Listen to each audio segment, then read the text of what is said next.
Yes, everybody, welcome back to the channel and to another episode of Your Mate Nate. I am Nate, and today we are going to be talking about the manipulation aspect of mental health. Now, I can't be the only one out there who feels like every time you do something that you feel that you should have a sense of achievement after, you feel nothing.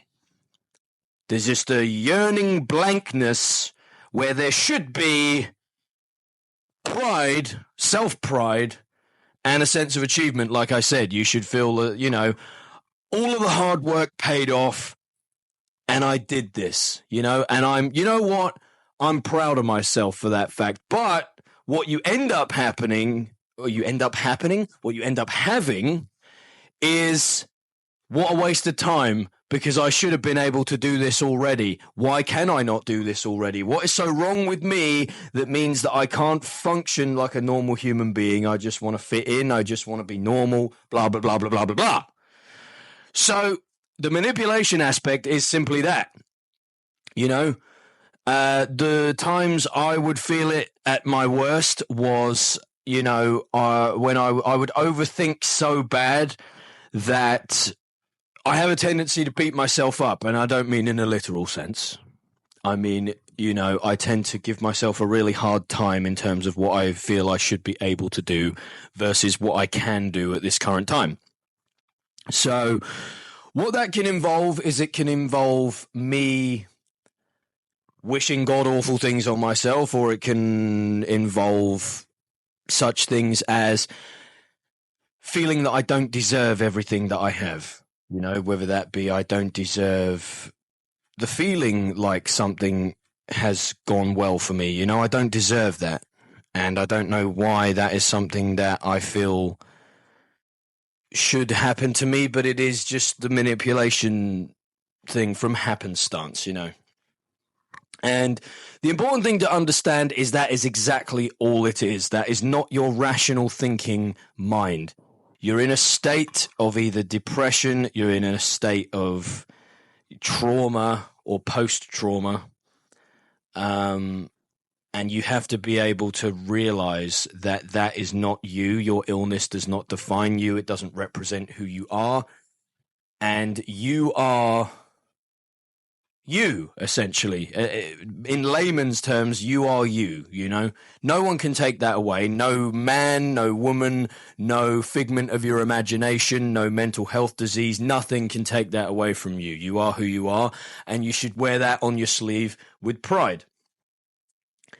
How I deal with the manipulation aspect is, as it happens more and more, you begin to notice the signs a lot more if you do diaries. Now, someplace around here, over on my wardrobe over there, 1 second.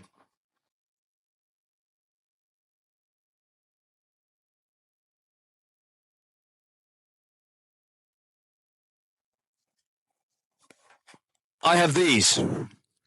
These are what I use to document my journey, whether it be just notes. Like I have some things here. This is a real insight to Your Mate Nate right here.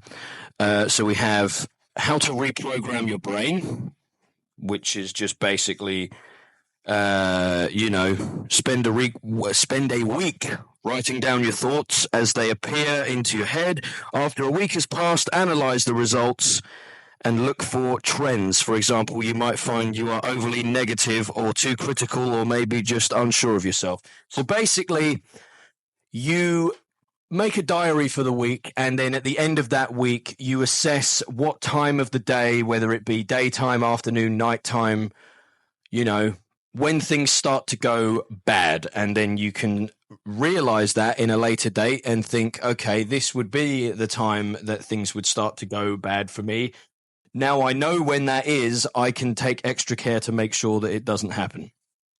So diaries are what I would 100% recommend for the manipulation process. I also have another diary, which is the magnesium and vitamin D3 adventures, it describes my time being on those vitamins to see if they help me with my overall well-being.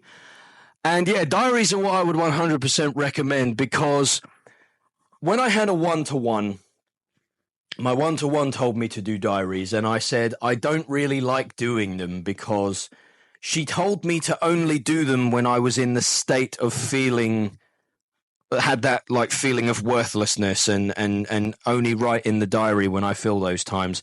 And then when I come out of those times, she said, read back through what you wrote and,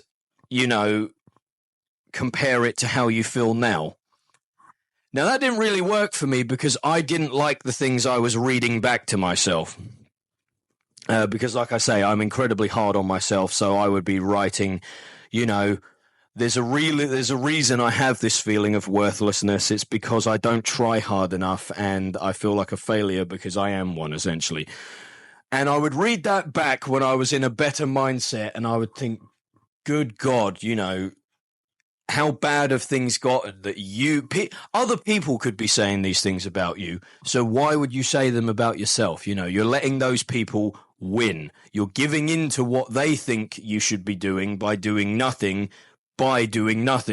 So I decided to not do it when I was only in those moments. I decided to do it every day, and I decided to analyze where things were slightly going wrong. And it came to light that things start to go wrong for me at night. And the reason why things start to go wrong for me at night is because at night you're alone in your room with your own thoughts. And that's when things creep in that you don't necessarily want to have in your life, whether it be negative thoughts, whether it be, essentially negative thoughts. And so I decided to write them down in a diary to get them out of my head, put them on paper. So that's pretty much what helped me. I know these episodes are really chaotic, and that is simply because I'm pretty off script. I don't really plan things. I just do them when they come into my head. I don't write out pages and pages and pages of text and think, okay, today I'm going to say this. Next week I'm going to say this, and do it like that. I do it as it comes into my head because I feel like there's a more natural flow, because when you talk to someone about their problems, you're not talking to them like you're talking off of a script. You're talking based off of what response they give to you, and you build conversation. So that's kind of what I wanted this channel to be. I didn't want it to come across like I was reading off of a fucking teleprompter or a script or something like that. I wanted it to feel like I was talking to you through the lens as someone who knows where you're at and someone who really cares. Whether that comes across to you or not, I don't know, but let me know in the comments if it does. I have been your mate Nate, and before we sign off, yes, it is Mr. Marshall's birthday today. So happy birthday to Marshall. He is 1 year old today, and he has helped me through so much since he's been in my life the past year, haven't you, Marsh? Do you have anything to say? No? Well, I love you, buddy. Right, that's going to do it for your mate Nate, because I think the camera's about to be knocked over. As you can see, we're shaking a bit here. And I will see you in the next video.